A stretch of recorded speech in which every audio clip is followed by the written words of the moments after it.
ለሰንበት ትምህርት ቤት መዘምራን ዝማሬ መላእክት ያሰማልን፣ ዝማሬ መላእክት ያሰማልን።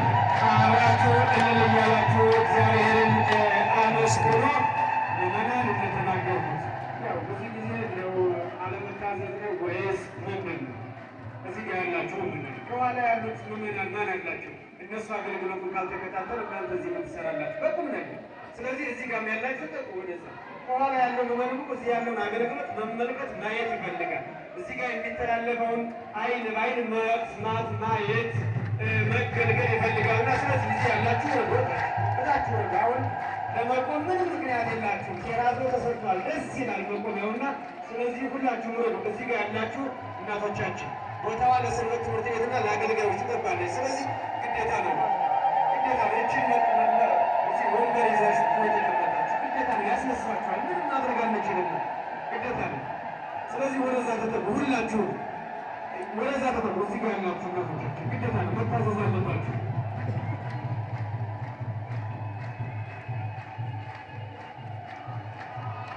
እሺ ሌላው ምዕመናን ቅድምም ብያችኋለሁ።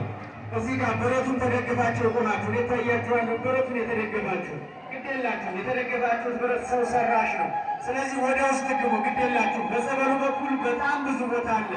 በታችኛው በመጠለያው በኩል በጣም ብዙ ቦታ አለና ለሚገቡ ሰዎች መንገድ እየዘጋችሁ ስለሆነ ሁላችሁ ወደ ውስጥ ግቡ፣ ግድ የላችሁ። በድንግል ማርያም ስታዘዙ እየሰማችሁ ነው።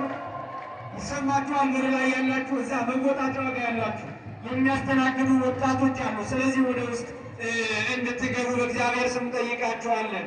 ለድንግል ማርያም ምስጋና ይድረሳትና አንድ ስለት ደርሶልኛል እንድታመሰግኑልኝ ነው ብለዋል። ልጄ የ12 ክፍል መልቀቂያ 12ኛ ክፍል መልቀቂያ ፈተና ወድቆ ነበር እና ከቤት ቁጭ ብሎ እየተበሳጨብኝ እኔም አዘንኩ እናት ነኝና፣ ነገር ግን ድጋሚ ለመፈተን ጊዜ ይዞ ወደ ፈተና ሲሄድ ጸበሉን አጠጥቼ እምነት ከፍቼ ድንግል ማርያም እባክሽ በእናትነት ፍቅርሽ የልጄን ሀሳብ የልጄን ፍላጎት አሟይልኝ ብዬ ጠየቅኩው። ፈተናውን አልፎ ዩኒቨርሲቲ ገብቶ እየተማረ ነው እና ጃንጥላና ለግቢው ማሰሪያ 10 ሺህ ብር 10 ሺህ ብር በሞዴል 30 አስገብቻለሁ ብለዋል። አመስግኑላቸው፣ አመስግኑላቸው። እሺ እንደው የሚተላለፈውም ነገር ነበረብኝ እና ለልጄ ነፍሰ